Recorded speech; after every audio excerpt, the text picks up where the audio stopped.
ছবি দেখে হয়তো অনেকে গেস করতে পারতেছো যে আমি কোথায় এসেছি। আসসালামু আলাইকুম, সুভাষ ডেইলি ক্লাউডস থেকে তোমাদের সবাইকে স্বাগতম। কেমন আছো সবাই? হ্যাঁ, তোমরা ঠিকই ধরেছো, এটা হচ্ছে ইতালির সুন্দর শহর Verona. Yes, this is Verona, Italy, the city of love. এটা হচ্ছে সেই বিখ্যাত জায়গা জুলিয়েটস হাউস, কাসা দি জুলিয়েত্তা, যেখানে আছে সেই আইকনিক রোমিও অ্যান্ড জুলিয়েটের বারান্দা। ভেরোনা ইতালির উত্তরের দিকে অবস্থিত। এটা একটি ঐতিহাসিক আর খুবই সুন্দর এক শহর।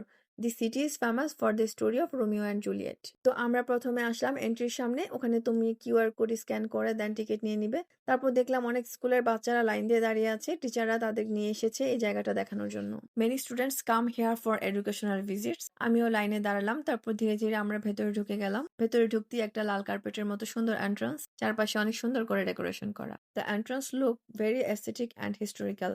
তারপর বাম পাশে যেতে একটা বড় হল চোখে পড়লো, অনেকগুলো চেয়ার, চারপাশে লাইট, একটা থিয়েটারের মতো। It feels like a classic theatre হল। আসলে রোমিও অ্যান্ড জুলিয়েট হচ্ছে উইলিয়াম শেক্সপিয়ারের লেখা একটি ট্র্যাজেডি নাটক। এটা পুরোপুরি সত্যি ঘটনা না, বরং একটা বিখ্যাত প্রেমের গল্প। এই tragic love story written by Shakespeare. তারপর আমরা সামনে এগিয়ে গেলাম, আর তখনই চোখে পড়লো সেই বিখ্যাত বারান্দা। এই সেই জায়গা যেখানে জুলিয়েট দাঁড়িয়ে থাকতো আর রোমিও নিচে এসে তার সাথে কথা বলতো। This is the iconic balcony from the story. সত্যি বলতে এখানে দাঁড়িয়ে অন্যরকম একটা ফিল আসে, যেন গল্পটা একদম সামনে জীবন্ত হয়ে গেছে। অ্যাকচুয়ালি গল্পটা ছিল এরকম যে রোমিও আর জুলিয়েট ছিল দুইজন তরুণ তরুণী। ওরা ছিল প্রেমিক প্রেমিকা। তারা ছিল দুইটা শত্রু পরিবারের সন্তান, মন্তাগু আর হচ্ছে ক্যাপুলেট। তাদের পরিবার একে অপরকে একদমই পছন্দ করতো না, কিন্তু তারপরেও তারা একে অপরকে ভালোবেসে ফেলে। গোপনে তারা বিয়েও করে, কিন্তু ভুল বোঝাবুঝি আর খারাপ পরিস্থিতির কারণে তাদের প্রেমের শেষটা হয়ে যায় ট্র্যাজেডিতে। Shows how strong love can be even with problem. তারপর আমরা পাশের দোকানে গেলাম। ওখানে অনেক সুন্দর সুন্দর জিনিস বিক্রি হচ্ছে।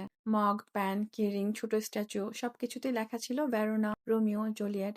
So many cute souvenir are available here. Then আমিও একটা ছোট স্ট্যাচু নিয়ে নিয়েছি রোমিও জুলিয়েটের আর ভেরোনার। এখানে এসে আরেকটি মজার অভিজ্ঞতা হয়েছে। সেটা হচ্ছে একজন লোক আমাকে জিজ্ঞাসা করলো, হোয়ার আর ইউ ফ্রম? তো আমি বললাম সুইজারল্যান্ড। দেন তারপর সে আমার নাম জিজ্ঞাসা করলো। নাম বলার পরে সে সুতোর মধ্যে খুব সুন্দর করে আমার নাম লিখে দিল। He made my name using thread art, it was so unique. এই জিনিসটা আমার সত্যি অনেক ভালো লেগেছে। আমার নাম লেখার পর সে আমাকে বলল যে আমি চাইলে এখান থেকে ব্যাগস বা পুতুল বা যা ইচ্ছে নিতে পারি, সে সেখানে নাম খোদাই করে দিতে পারবে। আরেকটা জিনিস দেখতেই পাচ্ছ, অনেকগুলো লাল তালা ঝোলানো। These are called love locks. অনেকে এখানে তালা লাগিয়ে তাদের ভালোবাসার স্মৃতি রেখে যায়, মানে তারা বিশ্বাস করে যে এই তালার মতোই তাদের সম্পর্ক চিরদিন থাকবে। তো শেষে আমরা এই রাস্তা দিয়ে বের হয়ে এলাম, আর এখানেই শেষ হলো আমাদের ছোট্ট Verona journey.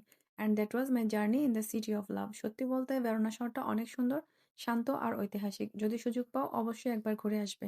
A must visit place if you love story and romance. এই পর্যন্তই। আমার ভিডিওটা যদি তোমাদের ভালো লেগে থাকে তাহলে আমাকে লাইক, কমেন্ট, শেয়ার আর ফলো করতে ভুলো না। সবাই ভালো থেকো। আবার দেখা হবে নতুন কোনো ভিডিও নিয়ে ইনশাল্লাহ। টিল দেন, বাই বাই, আল্লাহ হাফিজ।